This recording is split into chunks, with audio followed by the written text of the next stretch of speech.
Everybody had guilty pleasures growing up, bro. Everybody. It could have been smelling markers. You could be playing with glue, taking stones and joining the road before the cars and them pass. Everybody had one. Mine was fire. Like every time I saw a flame, I was just in a trance. Stove, matches, lighter. Once it lights, keep me away from it. That was the understanding between each and every one of my family members. Do not let that boy out of your sight if you have anything remotely flammable. But my grandmom, being the sweet, kind-hearted lady that she has always been and always will be, was like, hey, son, I'm going and cook something for dinner. Come and light the stove for me. Yeah, you feel like I say no? And she was so proud too, yo. I remember her being like, you see, you know the thing? And a little too much. As soon as Gran turned her back, I take out maybe like 3 matches and I rip off a little piece of the box. You know that little brown piece that we used to slide the matches? Yeah, that. And I run in the bedroom quick. And I sit on the bed. Why did I like fire so much growing up? I don't know. I was like a caveman. Because I didn't get them matches with no other reason but to watch them burn. Pay attention to this part. The bed that I was on, right? It wasn't my bed. It was my cousin's bed. My brother and I, we would sleep on the bed across from my cousins. And the beds was real close, but it wasn't touching.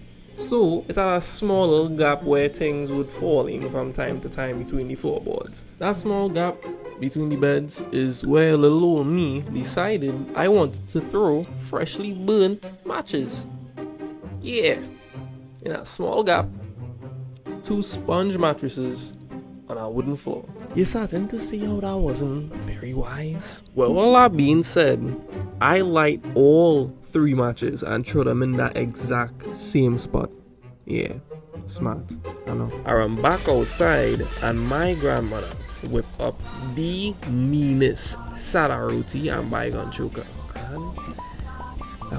I eat like a big man who now done work in construction. I did with my grandmother and my cousin busting down this bacon bygone choker and I was saying. And my grandmother goes, oh, you smelling that? My cousin won't turn and say, Gran, no, I don't know what you're talking about. And my grandmother then turn her head and says, well, I not mad. And I smelling something burning. Go and check if I turn off the stove. But big cousin get up. She goes, Gran, no, we take off the stove. You sure? Yes, Gran, I sure. Gran, knowing that she not mad, get up and start to look. Cause she is smelling something burning. By the way, this whole time, my grandmother searching it never crossed my mind not once. Maybe easy matches. Nope, that bygone choker had me distracted. Know what I'm saying? She looking just and I hear, Paris, come and help me. All this looking taking place and it ain't even crossed my mind. Until she started moving towards the bedroom door. Same bedroom I was lighting matches in is only as she started to turn the doorknob. That's when I start thinking, I wonder if that smell is because ooh, the look on that woman's face, you would have swear she house was burning down. And it was probably because she house was burning down. And I'm sure how to call and confirm that. I never hear my grandmother scream my name like that before. In what had to be less than 20 seconds, my granddad, my grandmom, my cousins, all of them form a chain with a bucket of water trying to douse this fire that I set. It was almost like she knew as soon as she saw it that it was me, and that was scary. So while I on the dinner table dumbfounded, my grandmom and the rest of my family playing firefighters basically. By the time my grandmother done with that fire, she was ready to start on me. When she pull up on me, I don't know from now, that was my grandmother. That was not my grandma. That was the mother who raised my dad, my uncles, and my aunts, probably my cousins too, and she had more than enough of the bullshit.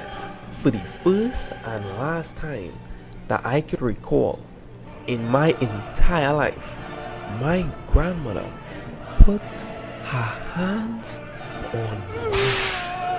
And only might think that what I about to say is some kind of joke to end the video with. No. To this day, I cannot remember for the life of me what my grandmother hit me with. But I know for a fact it could have never be she hand. Something adding up. Needless to say, I probably didn't wake up until the evening on the following day. Moral of the story, don't play with fire in your grandmother's house. Especially if your grandmother is strong as mine. Which, being real, she probably isn't.